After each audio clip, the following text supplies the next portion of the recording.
Asian exports. Right, let's talk now to Nikki Sinclaire, independent MEP for the West Midlands. She is in Strasbourg and joins us now. Hello, Nikki. Welcome to you. Hello, how are you? €1 trillion. What's the Or atmosphere? more. Or more? Yeah, absolutely. And what's the atmosphere in Strasbourg? Very subdued. I mean, on one hand, it's subdued because I think some people know the reality of it, and others, the people who live in cuckoo land, and think everything's okay. This package that's been put together is nothing more than a giant, expensive plaster that just cannot heal the wounds of the European Union, because the wounds are too deep, they're too fundamental. What they're trying to do here is create this one-size-fits-all United States of Europe, and to think that Greece can be treated on equal terms as Germany is absolutely ludicrous thinking. It's fundamentally flawed, and it's doomed to failure. And for once, I agree with Angela Merkel. If the euro fails, the EU will fail. And there is no hope for the euro. It will fail because it cannot succeed with vastly different economies. Nicolas Sarkozy, of course, the French president, says the whole world is relieved by the decision made in Brussels last night. I would be interested to see how the markets will deal with it. There might be a little shot in the markets, but I think long term the markets know we've had these deals before, haven't we? We had a deal back in July, and then previous to that they've said it's all sorted out now, and they come back. What's actually happening here with Greece, and it's also happening with Spain, Portugal, Ireland previously, and even Italy now, is that basically they're using the Eurozone Platinum credit card, and they've been extending public expenditure without any ability to pay, and we're bailing them out. It's British and German tax.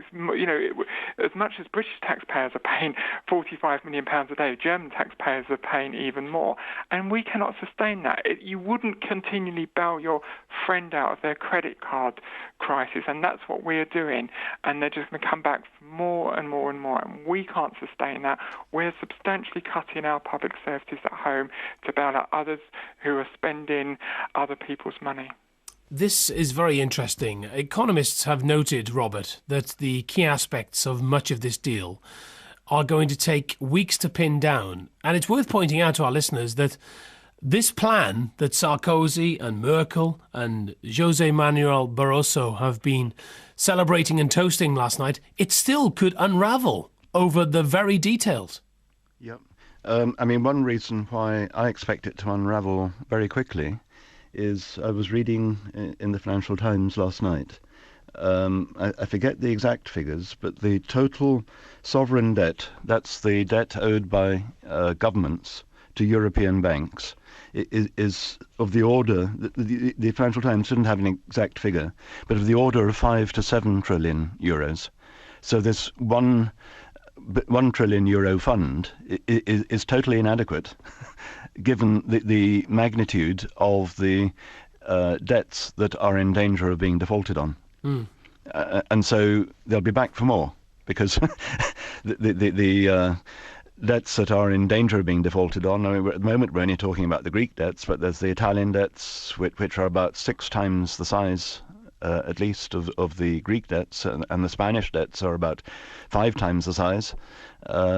Portugal's a minnow in these terms, and Ireland's debt is colossal. Basically, even a €1 trillion bailout fund isn't enough.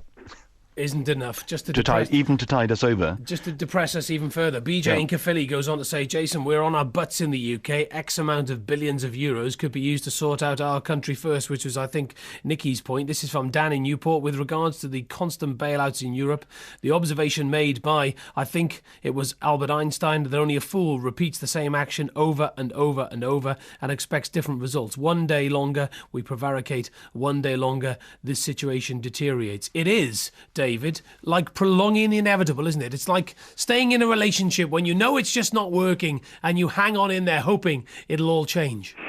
Well, the truth of the matter is, and we have to keep coming back to this, Jason, it's a political matter. It's nothing to do with the economies of Europe. It's a political project. and they just cannot give up on this project. And this is what this latest bailout is concerned. I agree that it's probably just a plaster to put over it, but it also means now we've been exporting our private sector jobs to Europe for the last 30 years. Now, if this bailout goes ahead, we are cutting our public sector jobs.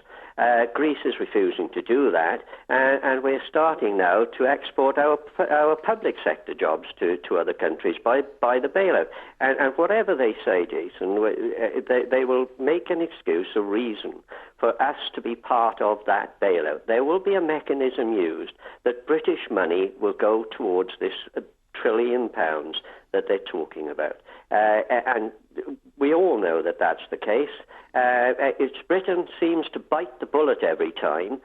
We went through it in the 80s when we got rid of all the uncompetitive industries, or so-called uncompetitive industries, whilst France and Germany and that kept all theirs going.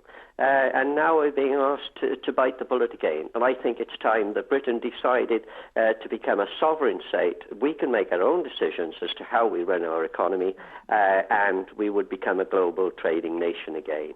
Right, okay, thank you for now, David, Robert, Nikki. We are going to take a very short break, but do keep your calls coming, please. 03700 100 110, 81012 on the text, and via Twitter, twitter.com/JasonPhonin, and you can have your say, 03700 100 110. What do you think of the Eurozone leaders agreeing on a plan to tackle the sovereign debt, €1 trillion? So is that money well spent? Well, the European stock markets have reacted positively to the news from Brussels. Let's go to Alan in Gorseinon to see how the news has gone down there. Alan, hello, how are you? Hello, Jason. How are you? I'm very well, thank you very much indeed. What do you think then? €1 trillion. In fact, let me start with this then. The European Union as a political alliance, what do you think? I think we should get out, and the quicker the better. Because you were talking about the bailout fund now, and you had a quote from George Osborne that it's not going to cost the British taxpayer anything. Mm-hmm. But yesterday, in the EU Parliament, they demanded an increase in the EU budget, which is going to cost the British taxpayer an extra £834 million a year. So how can he turn around and say, oh, well, we're not going to pay for the bailout, and yet all them in the European Parliament who nobody within this country is elected, basically. Well, I think the Chancellor is talking about the deal that was reached last night. Oh, yes, but $834 million and what we're going to pay now. Mm. So it's obvious we're going to pay money in, and I expect it's going to help to pay for that. But we have a crucial role to play within the European Union, don't we, Alan? Not really. As all you people have said, you know, it's just a place that's too big, and there's certain people who would dominate it, which are the banks. Well, let me ask you this then, Alan, before I go to my next caller. In fact, I'll say hello to Brian. Hello, Brian. Hi, Brian in Llanfairfach. Hello, how are you? I'm fine. I'm listening to Alan in Gorseinon at the moment, Brian, who's saying it's time to get out and it's too much money, it's costing too much. We've had many debates on this programme about European integration and our role within the European Union. First to you, Alan, right? Yeah. What do you do then with the likes of Greece and Ireland and Portugal and Italy, failing economies? Do you just boot them out? Oh, well, as has been said, let's go back to the old currencies. Let's get rid of the euro altogether. Okay, so back to the lira in Italy? Yes, yeah. Yeah, back to the peseta in Spain? Yes, yeah. And everybody can stand on their own 2 feet there. And admit that the European project has failed miserably. Well, as everybody said, even you people who are very highly educated have said, from the start it was a threat, and it's just grown and grown and grown, and it's just a place where ex-MPs go, have huge salaries, and just sit over there, and they make laws that nobody here has the right to vote on. Okay, let me bring Brian in. Brian, Alan says, don't help the Greeks. Well, the thing that I can't understand is if I may slightly divert from that, is how the euro has remained so strong. I've just, in the last week, transferred €755 from a bank in Cyprus, where I lived for 7 years, to a bank here in UK. Not allowed to mention the name, of course. The bank here in UK took 12 quid. for their handling. That's not bad for clicking a few keys. But the amount I got from €755 was £644. Now, it's ridiculous. It's absolutely ridiculous. How can the euro remain so strong when they're up to their necks? I mean, create waves. Good heavens, if you create a ripple, they're going to drown. I don't understand how it can happen. Yeah. Can you go back to that question now then about the Greeks? What do you do with them? Well, having been there quite recently, the people I talk to would love to go back to the drachma.